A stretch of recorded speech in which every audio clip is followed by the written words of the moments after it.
아멘. 말씀 같이 보도록 하겠습니다. 오늘 같이 보실 하나님 말씀은 다니엘서 11장 1절에서 9절까지 말씀입니다.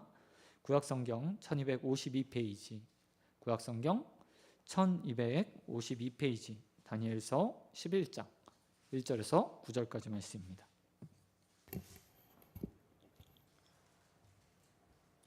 다 찾으신 줄 알고 우리 한 절씩 교독하겠습니다. 내가 또 메대 사람 다리오 원년에 일어나 그를 도와서 그를 강하게 한 일이 있었느니라. 이제 내가 참된 것을 내게 보이리라.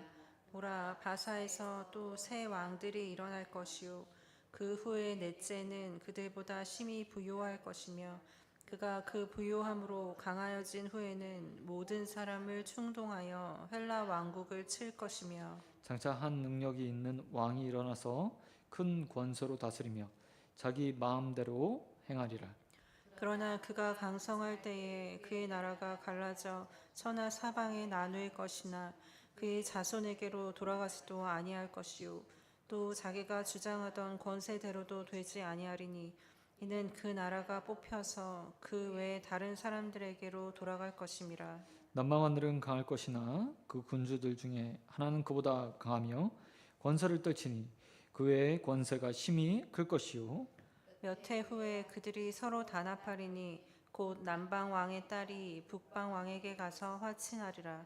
그러나 그 공주의 힘이 쇠하고 그 왕은 서지도 못하며 권세가 없어질 뿐 아니라 그 공주와 그를 데리고 온 자와 그를 낳은 자와 그때 도와주던 자가 다 버림을 당하리라. 그러나 그 공주를 본 족속에게서 난 자 중에 한 사람이 왕위를 이어 권세를 받아 북왕의 권세를 치러 와서 그의 성에 들어가서 그들을 쳐서 이기고 그 신들과 부어 만든 우상들과 은과 금의 아름다운 그릇들은 다 노략하여 애굽으로 가져갈 것이요 몇 해 동안은 그가 북방 왕을 치지 아니하리라. 같이 읽겠습니다. 북방 왕이 남방 왕의 왕국으로 쳐들어갈 것이나 자기 본국으로 물러가리라. 아멘. 아멘. 오늘 말씀 가지고 깨어지지 않는 연합이라는 점으로 말씀 같이 나누겠습니다. 우리가 보고 있는 다니엘서 후반부 그리고 오늘 특별히 10장과 11장은 3자, 그러니까 쉽게 말해서 관찰자가 그 내용들을 기록한 것처럼 이렇게 기록되어 있습니다. 특별히 11장 1절 말씀에 보면 내가라고 나오는데요. 이 내가는 다니엘을 말하는 것이 아니라 가브리엘 천사를 말하는 것이라고 학자들이 말합니다. 그리고 이후에 보면 그라는 표현이 나오는데 여기는 미가엘 천사를 가리켜서 말하는 겁니다.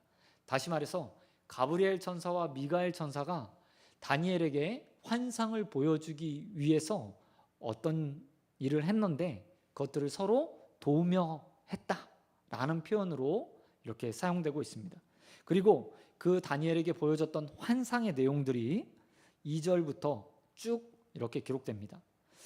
다니엘서 9장에 보면 다니엘이 고레스 원년, 그러니까 페르시아가 세워지고 나서 한 꿈을 꾸게 됩니다. 그 내용이 오늘 본문에도 그대로 그 내용을 오늘 본문이 다루고 있습니다. 본문 1절 보면 다리오 원년에 일어나 라고 말하면서 가브리엘 천사가 다리오 원년에 다니엘에게 이런 꿈들을 알려주었어 라고 표현하고 있습니다. 그렇다면 그 꿈의 내용은 무엇일까? 그것은 우리가 계속해서 봐왔던 내용입니다. 다른 게 아니라요, 미래가 앞으로 어떻게 될 것인가에 대한 내용입니다. 반복해서 다니엘이 이것들을 이야기하고 있는 이유는 단 한 가지입니다. 역사의 주관자가 하나님이시다라는 것들을 보여주기 위해서죠. 특별히 다니엘서는 페르시아 제국의 멸망과 헬라 제국의 흥왕에 대해서 여러 번 반복해서 이야기하고 있습니다. 남의 나라 역사니까 익숙하지 않으실 거예요. 그런데 고대 근동에 페르시아라는 강대국이 있었습니다. 그리고 다음에 헬라 제국, 우리가 잘 알고 있는 알렉산더 대왕이라는 사람이 일으킨 헬라 제국이 일어나게 돼요. 그 다음이 바로 로마 제국입니다. 그런데 다니엘서에는 아직 보지 못한, 페르시아가 처음 시작했을 때 그때부터 헬라와 로마를 보면서 앞으로 역사가 이렇게 될 거야 라는 예언들이요, 다니엘서에 곳곳에 담겨 있어요. 그리고 오늘 본문은 그 특별히 헬라 제국이 어떻게 그 역사를 이루어 갈 것인가에 대해서 기록해 주고 있는 것을 볼 수 있습니다. 이 모습을 통해서 많은 사람들이 너무나 자세하게 헬라 제국의 역사를 이렇게 나누어서 설명한 것을 보고요, 성경학자들 가운데 비평학자라고 말하는 사람들, 이 사람들이 이렇게 말합니다. 다니엘서 후반부는 다니엘이 쓴 게 아니고 후대의 사람들이 로마 시대, 헬라 제국을 다 거치고 난 후에 그것을 첨삭했다. 역사를 보고 나서 다니엘의 이름으로 다니엘서를 첨부한 것이다 라고 말하기도 합니다. 그러나 우리 개혁주의 신학에서는 이것을요, 다니엘이 썼다고 이야기해요. 왜 그렇게 되죠? 그것은 역사의 주관자가 하나님이시고, 또한 이미 다니엘서 앞부분에서 느부갓네살 왕이나 다른 왕들이 계속해서 역사가 어떻게 될 것인지에 대해서 꿈을 꾸었고, 그것이 그와 비슷한 내용들이 다니엘에게도 분명히 주어졌다는 사실을 믿고 있기 때문이죠. 어떻게 보면 사람들이 말하는 것처럼 첨삭될까, 아니면 다니엘이 꿈을 꿨다, 다니엘이 직접 본 것이다, 이게 중요치 않을 수도 있어요. 하지만 분명하게 우리는 믿음을 가지고 이것들을 바라보면서요, 하나님 한 분이 이 세상을 주관하시고 역사하시고 통치하시면서 자신의 백성들을 앞으로 어떻게 이끄실 것인가를 보여주기 위한 수단으로 이 다니엘서를 기록했다고 저는 생각합니다. 왜냐하면 우리 성경학자들이 말하는 바벨론 포로기 이후부터 세례 요한이 나타나기까지 한 400년 기간이 일종의 말하면 암흑기라고 얘기를 합니다. 이 기간은 선지자가 없었던 기간이었어요. 그리고 하나님의 말씀이 이스라엘 백성들에게 들려지지 않은 기간이었다고 이야기를 합니다. 근데 이 기간이요, 헬라의 정복과 로마의 제국에 딱 겹치는 거예요. 그런데 이미 다니엘의 시대에 하나님께서 앞으로 이런 역사가 일어날 거야 라고 말씀해 주면서 이스라엘 백성들에게 이런 제국이 와도 놀라지 마, 이런 어려움들이 와도 너희는 염려할 필요 없어, 내가 너희 역사의 주관자로 너희 삶을 이끌어 갈 테니까 염려하지 마 라는 것 안에서 오늘 본문 말씀을 미리 다니엘을 통해서 이스라엘 백성에게 보여주셨다는 거죠.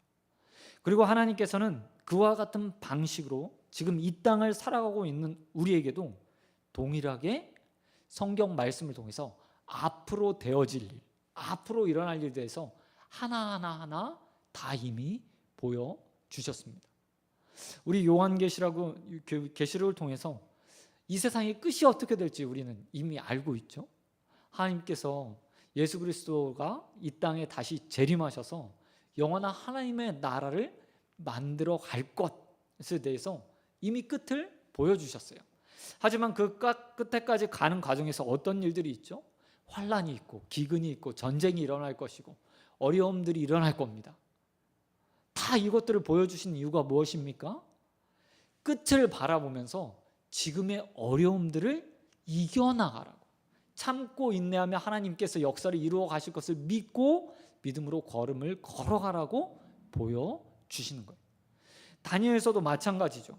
앞으로 이런 왕국들이 일어날 거야, 그들이 서로 싸울 거야, 세계를 분할해서 나누고 통치하게 될 거야, 어려운 시간이 오겠지 라고 말하는 게 아니라 그것과 상관없이 다 하나님이 주관하시는 거니까 이 시간이 지나면 하나님께서 너희를 다시 회복시키시고 이끌어 주실 거다, 나는 믿음을 가지고 살아라 라고 말씀하시는 겁니다. 저와 여러분도 이 믿음을 가지고 이 세상의 역사들을 바라볼 수 있었으면 좋겠습니다. 두려움들이 많아요, 사람들에게. 전쟁이 일어나지 않을까, 혹시 북한이 또 쳐들어온 거 아닌가. 아니요, 그게 그리 중요한 일입니까? 미국이 떠나가던 이 땅에 있던 우리를 지켜주지도 않던 그게 무슨 중요한 일이에요. 왜냐하면 결국 그 끝에는 모든 역사의 주관자신 하나님께서 자신의 뜻을 이루시고 하나님 나라를 이 땅 가운데 세우실 거거든요. 성도들은 그 믿음을 가지고 이 세상을 바라보는 자들이고 또 역사의 주관자 되신 하나님을 믿고 살아가는 사람들입니다. 그러기에 두려움 없이 매일매일의 삶을 살아가는 저와 여러분 되길 우리 주님 예수 그리스도의 이름으로 축원드립니다. 그런가 하면 다니엘이 보여주는 게 뭘까? 2절부터 보면요, 이런 내용들이 담겨 있습니다. 여기 보니까 이제 참된 것을 내게 보이리라 하면서 바사의 왕, 바사 왕이요, 페르시아예요. 페르시아 왕의 새 왕이 일어날 것이다. 근데 이 새 왕이 어떻게 하냐면 저기 헬라 제국, 새롭게 등장하게 될 헬라를 가서 정복하려고 할 거야 라고 이야기합니다. 실제로 페르시아 제국에서 저 유럽까지 진출해서 헬라, 그리스 이런 나라들을 점령하려고 했던 새 왕이 존재했습니다. 근데 안타깝게도요, 이 새 왕이 모두가요 다 실패하게 돼요.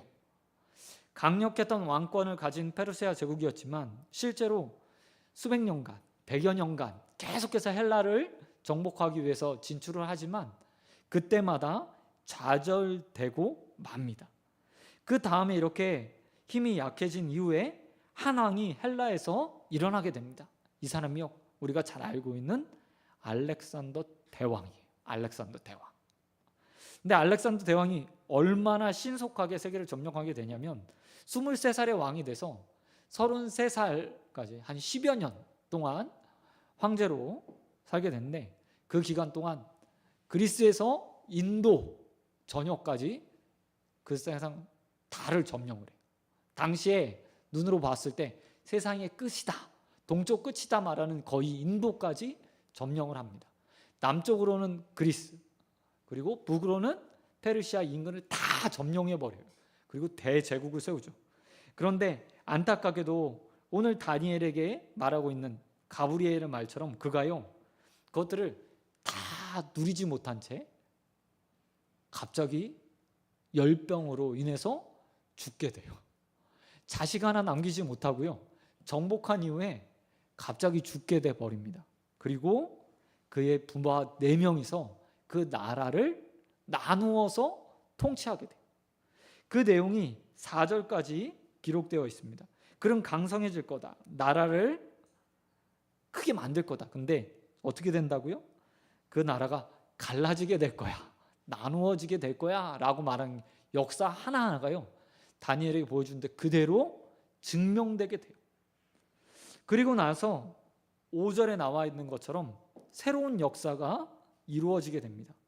그렇게 나누어졌던 헬라 제국이요, 4개로 나누어졌는데 좀 어려우시지만 그냥 그런가 보다 하고 들으시면 됩니다. 이렇게 4개로 나눠졌는데 그 4개의 왕국이, 4개의 나라가요 북으로 남으로 동으로 서로 이렇게 나누어져서 4명의 왕이 통치하게 됩니다. 그 중에서 남방의 이집트, 지금의 이집트 지역에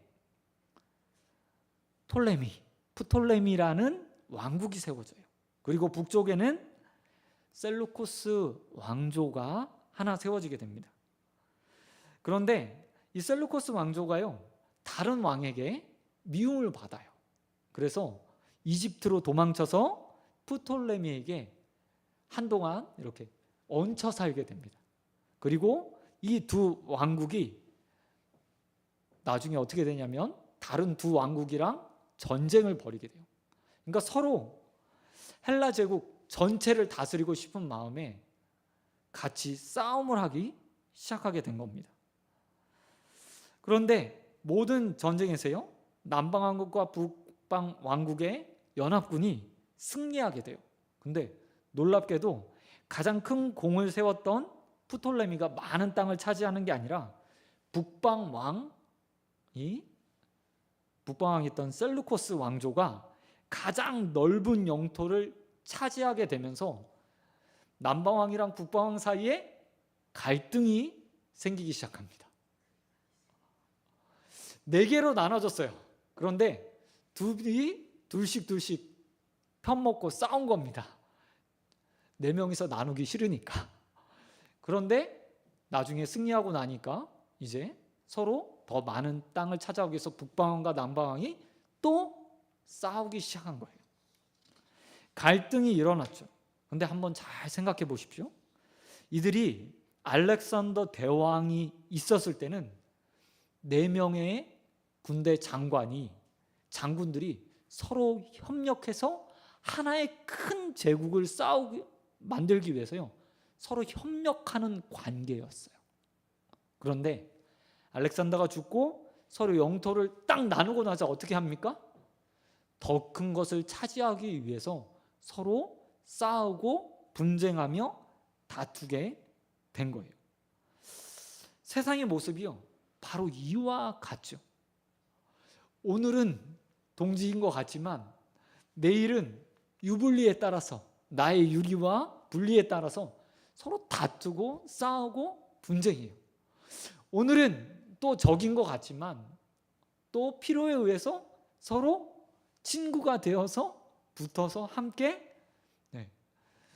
꿍짝꿍짝하면서 무엇인가를 얻기 위해 노력하는 것이 세상이죠. 때로는 이 연합을 위해서 불법도 저지르고요, 공의와 정의를 행하지 않는 일들도 있어요. 그런가 하면 서로 때로는 등에서 칼을 꼽으며 내가 믿었던 사람에게 배신을 하거나 배신을 당하는 경우도 있죠.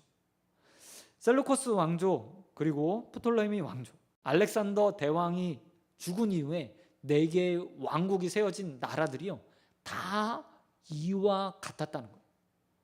자신의 이득만을 위해서, 유불리를 위해서 배반하기도 하고 서로 편을 먹기도 하고 싸우기도 하고 협력하여서 무엇인가 이루기도 하고, 그리고 그것들 이룬 후엔 또다시 분쟁하며 다투고 독차지하기 위해서 힘을 겨루는 상황들이요, 계속해서 벌어지는 것이 세상이라는 거죠. 그리고 지금도 이와 같은 모습으로요, 세상이 돌아가고 있어요. 그런데 이런 세상에서 그리스도인들은 어떤 모습으로 살아야 합니까? 세상의 유불리처럼 세상엔 다 그러니까 이렇게 해야 돼, 그렇게 하지만 손해 볼 거야 라고 말하는 것이 아니라 그리스도인들은 한 가지 원칙을 가지고 살아야죠. 그것이 무엇입니까? 바로 하나님 말씀이라는 겁니다. 하나님께서 우리에게 갈 바를 알게 하셨고 정도를 알게 하셨고 공의와 정의가 무엇인지, 진리가 무엇인지 우리에게 가르쳐 주었어요. 그리고 그리스도인들은 그 기준에 따라서 내 유불리가 아니라 하나님 말씀의 기준에 옳고 그름에 따라 생각하고 판단하고 행동하고 그것도 실천하면서 가는 사람들이라는 겁니다. 이렇게 살다 보면 분명 우리가요, 세상에서 손해볼 수 있어요. 왜냐하면 성경이 우리에게 누구를 속이라고 이야기합니까? 남의 걸 빼앗으라고 이야기합니까? 필요한 이상의 것을 취하라고 이야기합니까? 아니요. 심지어는 마땅한 임금을 줘가며 일을 시켜라 라고 말하고, 소가 일할 때는 멍에를 매지 말고 마음껏 일하는 자가 뜯어먹을 수 있도록 소마저도 그렇게 대하라고 성경이 이야기를 해요. 근데 우리가 그런 성경을 가지고 세상에 살면 어떻게 되죠? 사람들이요, 손가락질 할 거예요. 아니야, 비웃을 거예요. 아마 우리를 마음껏 이용하려고 할 겁니다. 저런 어리석은 사람이 어디 있어? 라고 말할 거예요. 하지만 그런 세상 가운데서 우리 성도는 하나님 말씀의 기준을 가지고 사는 사람들입니다. 내 유불리, 내 이득, 내 좋은 것을 위해서 때론 배반하고 취하고 얻고 친한 척하고 하는 게 아니라 오직 하나님 말씀을 가지고 그 기준을 삼아 진리를 따라 공의와 정의를 행하며 살아가야 합니다. 저와 여러분이 이 세상 가운데서 그와 같은 모습으로 살아갈 수 있게 되길 우리 주님 예수 그리스도의 이름으로 축원드립니다. 그런가 하면 이렇게 두 왕조요, 서로 친해졌다가 싸웠다가 했잖아요. 근데 다시 이들이 다음 세대가 돼서 하나 되려고, 아니 서로 다툼을 멈추기 위해서 한 가지 방법을 생각해냅니다. 그게 뭐냐면 바로요 정략 결혼을 선택하는 거예요. 6절 말씀에 보니까 몇 해 후에라고 얘기했는데 이전 세대가 죽고 새로운 세대가 왕이 되었어요. 그러고 나서 어떻게 하냐면 단합하기 위해서, 연합하기 위해서 뭘 하냐면 결혼을 시켜서 서로 정략관계, 혼인관계 속에서 나라가 화평을 둘이 깨우려고 합니다. 서로 그럴 수밖에 없었던 것이요, 이미 충분한 땅을 가지고 있었어요. 그런데 전쟁을 하다 보면 서로 낭비하게 되잖아요. 불필요한 싸움으로 국력이 세워질 수 있는 거예요. 그래서 화친을 맺기 위한 방법으로 정략 결혼을 하게 됩니다. 이때 북방왕 안티오코스 2세라는 사람과요 남방왕의 공주 베레니스라는 둘이 공주가 결혼을 합니다. 두 왕조가 그래서 동맹 관계를 맺게 돼요. 문제는 이 결혼해요 하는 동안에 한 가지 문제가 생깁니다. 안티오코스 2세가요 이미요 결혼을 했어요. 결혼한 상태였어요. 그래서 아내 나오디스라는 여자가 있었는데 결혼을 새로 해야 되니까 어떻게 했겠어요? 이혼을 한 거예요, 강제로. 이게 역사가 다 이렇습니다. 근데 갑자기 이혼을 당한 나오디스가 앙심을 품었어요. 앙심을. 지금은 힘이 없어서 왕의 아내였으니까 왕이 이혼시키니까 어쩔 수 없이 이혼을 해줘야만 되는 상황이었습니다. 근데 시간이 흘러서 안티오코스 2세와 베르니스 사이에서요 자녀가 생산되게 돼요. 근데 문제는 앙심을 품은 나오디스가 어떻게 하냐면 이 자녀를 독살해버려요. 동맹관계를 맺기 위해서 결혼을 했는데 결혼한 후에 처음부터 첫 단추를 잘못 끼운 결혼으로 인해서 그리고 예기치 않았던 나오디스의 앙심으로 인해서 두 나라의 관계가 갑자기요 파국으로 치닫기 시작하는 거예요. 그리고 남방왕과 북방왕 관계가 서로 견고할 것 같이 보였는데 동맹을 맺었으니까 사돈관계니까 잘 될 것 같았는데 그때부터 독살 하나로 관계가 깨어져 버리기 시작하는 겁니다. 그리고 이들의 관계는요 전혀 예상하지 못했던 관계로 계속해서 흘러가게 돼요. 이때는 이제 관계만 깨졌습니다. 근데 7절 9절에 보면 또 다음 세대가 일어나게 되는데 그때부터 어떻게 되냐면 서로 이제요 침략하기 시작합니다. 정략 결혼 맺어서 한 나라가 되었어요. 그런데 이 관계가 다음 세대가 딱 지나자 한 세대의 왕이 죽고 나서 그 다음 세대가 일어나자 서로 침공을 해요.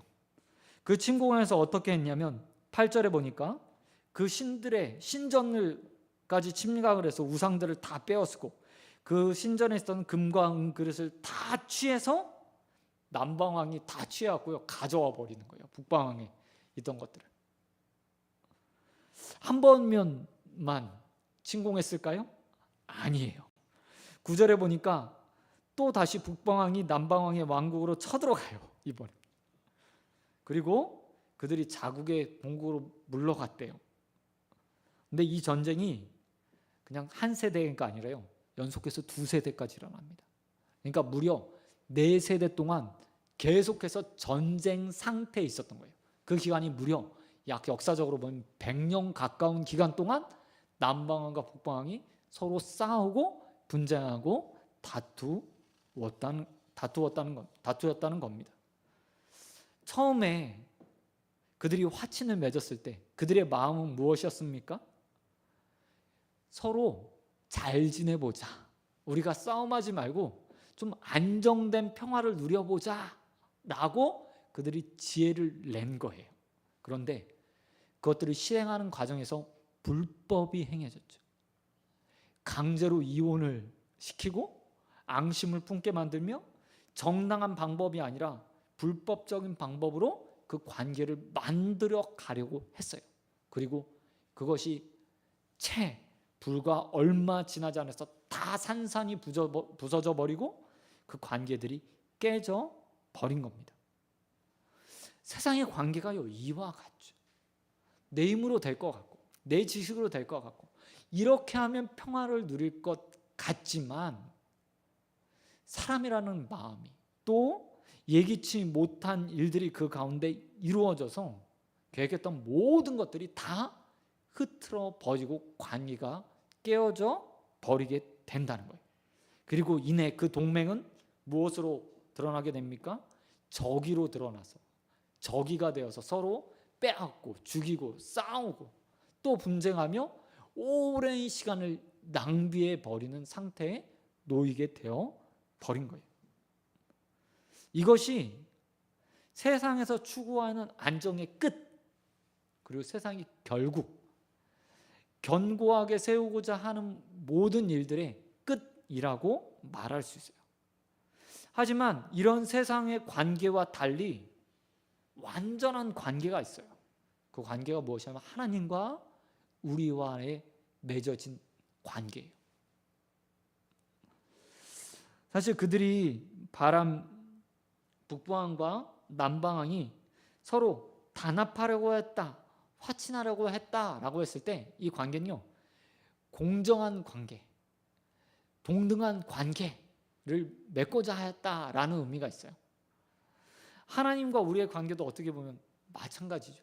언약을 세웠을 때 하나님께서 우리에게 너랑 내가 동등한 관계로 내가 너를 여겨줄게 라고 하시는 거예요. 사실 그런 관계가 아님에도 불구하고요. 근데 이 관계를 보면 세상의 관계와 전혀 다르게 흘러가요. 왜냐하면 일방적으로 하나님께서 그 관계를 유지하고 계시기 때문이죠. 세상에서 관계는 어느 한쪽이 그 관계에 불성실하게 되면 관계는 깨어지게 됩니다. 어느 한쪽이 결책 사유가 생기게 되면 그 관계는 무너져 버리는 게 세상의 관계예요. 근데 하나님과 우리의 관계는 전혀 다르죠. 하나님께서 일방적으로 우리에게 언약이라는 걸 주시고 그 가운데서 우리를 하나님 백성으로 삼아주시고 아니면 언약 백성 삼아주셨어요. 관계를 딱 맺었어요.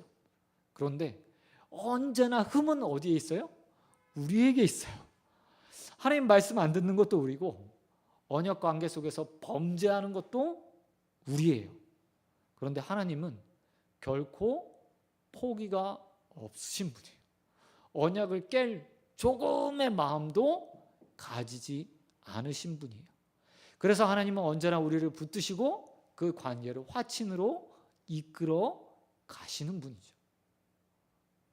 그리고 그 관계는 언제나 하나님 안에서 새로운 국면들을 맞게 돼요. 다니엘서도 마찬가지예요. 세상의 관계들이 이렇게 깨질 거야. 그들이 단합하려고 해도 연합하려고 하고 그런 관계를 잘 만들려고 하지만 예기치 못한 일들로 깨져버릴 거야 라고 말했지만 하나님과 이스라엘 관계는 그런 관계가 아니었어요. 사실 바벨론 포로기 70년을 보면 이스라엘 백성들은 하나님 앞에 심판을 받아서 그 자리에 와 있는 것은 사실입니다. 하지만 놀랍게도 하나님은 70년이 지난 이후에 이스라엘 백성들을 다시요 약속의 땅 가나안으로 돌려보내세요. 그리고 그들의 하나님이 되셔서 그들을 이끌어 가셨죠. 때로는 하나님이 이스라엘 백성들을 책망하고 그들에게 벌 주시기도 합니다. 그렇다고 해서 단 한 번도 언약 가운데서 그들을 포기해 본 적이 없으세요. 그런 하나님이 또한 우리와의 관계 속에서도 동일한 모습으로 우리와 관계 맺고 계시죠. 감사하게도 우리에게는 계속해서 결책 사유가 생깁니다. 문제가 생겨요. 우리의 믿음은 흔들리기도 하고 하나님 말씀이 분명하게 우리에게 보여졌는데 그것들을 거부하는 일도 있습니다. 하지만 하나님은 결코 우리를 버리시지 않으십니다. 그리고 하나님은 그 언약을 깨지 않으시죠.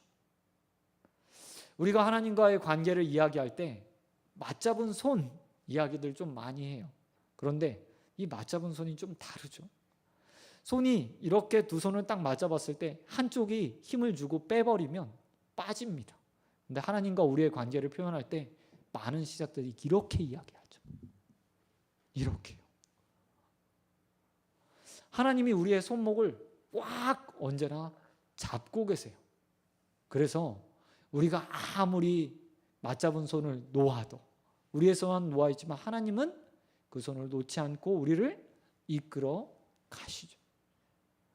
오늘 본문은 그 사실을 우리에게 보여주고 있어요. 세상의 관계, 좋은 관계를 맺기 위해서 그들이 언약을 세우고 관계를 맺고 화친을 맺고 정략적인 결혼 관계를 맺어도 필요에 의해서 그들은 그 약속을 깰 수도 있고 또한 예기치 않은 일들로 깨져버린다. 하지만 하나님은 그렇지 않으시는 분이라는 사실을 우리에게 보여주고 있죠. 여러분, 또한 이 모습을 통해서 하나님이 우리가 세상에서 어떤 모습으로 다른 사람들과 관계 맺어야 되는지를 또한 보여주고 계세요. 세상은 필요에 의해서 약속을 깹니다. 하지만 우리는 하나님을 닮은 사람들이잖아요. 그래서 우리가 가정에서나 교회에서나 또한 사업장에서나 또 누군가와의 관계를 맺었을 때 우리는 하나님과 같은 모습으로 관계 맺는 사람들이 돼야 돼요. 유불리의 필요에 의해서 누군가의 등을 칼을 꽂는 사람이 아니라 하나님처럼 신실하게 그 약속을 지키기 위해 그 사람의 태도와 말과 생각과 상관없이 내 해야 될 것들을 하는 사람이 되기를 하나님께서는 원하신다는 겁니다. 저와 여러분의 삶이 그와 같은 하나님의 모습을 담는 삶이 되기를 소원합니다.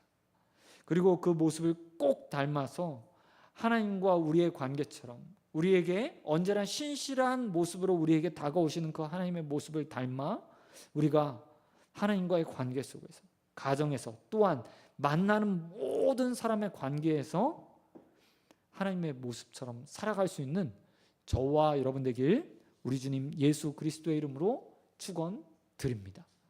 말씀 맺도록 하겠습니다. 오늘 본문은 우리에게 보여주고 있어요. 세상의 관계가 얼마나 연약한가. 그리고 아무리 사람이 노력한다고 해도 예기치 못한 일로 그 모든 것들이 깨질 수 있다라는 것들을 보여줘요. 세상은 자신의 이득, 유불리에 따라서 손을 잡기도 하고 손을 놓기도 합니다. 그게 세상의 방식이에요. 때로는 불법적인 일들을 행하면서 이득을 위해서 더 큰 것을 취하려고 하기도 하죠. 하지만 그리스도인들은 이 땅에 살아가면서 결코 세상의 모습을 따라 살아가는 사람들이 아닙니다. 성경이 우리에게 말하고 있는 정도, 성경이 우리에게 제시하고 있는 진리의 말씀, 공의와 정의를 따라 하나님처럼 관계 맺는 사람이죠. 하나님이 결코 우리를 포기하지 않으시고 우리와의 언약의 관계를 깨지 않는 것처럼 세상에서 그리스도인들은 세상과 전혀 다른 방식으로 하나님처럼 살아가는 사람들이 돼야 돼요. 만약 여러분이 누군가의 관계를 맺는다면, 약속을 한다면 반드시 기억하시기 바랍니다. 나는 주님을 닮은 사람으로, 또한 하나님의 자녀로 아버지를 닮아 아버지처럼 언약에 신실한 사람이 되어야 한다라는 사실들을 분명하게 알고 그 가운데 하나님처럼 살아가는 저와 여러분의 삶이 되길 우리 주님 예수 그리스도의 이름으로 축원드립니다. 아멘. 이 시간 우리 잠시 기도하고 하겠습니다. 하나님 아버지 감사합니다. 하나님, 오늘 깨어진 세상의 모습을 보게 됩니다. 견고할 것 같은 힘 있는 자들의 약속도 예기치 않은 일로, 또 불법적인 일로 자신의 이득을 따라서 깨지고 그 연합이 파괴되는 것을 보았습니다.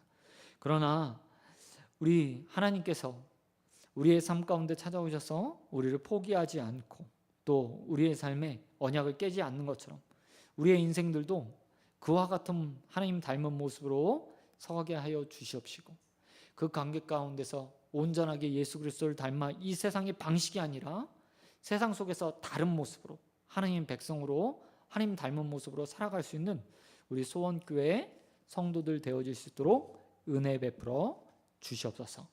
모든 믿사며 우리와 신실한 언약을 맺으시고 또한 그것들을 지켜가시며 우리를 인도하시는 우리 주님 예수 그리스도의 이름으로 기도드립니다. 아멘. 너희 이렇게 기도하라. 하늘에 계신 우리 아버지의 이름을 거룩하게 하시며 아버지의 나라가 오게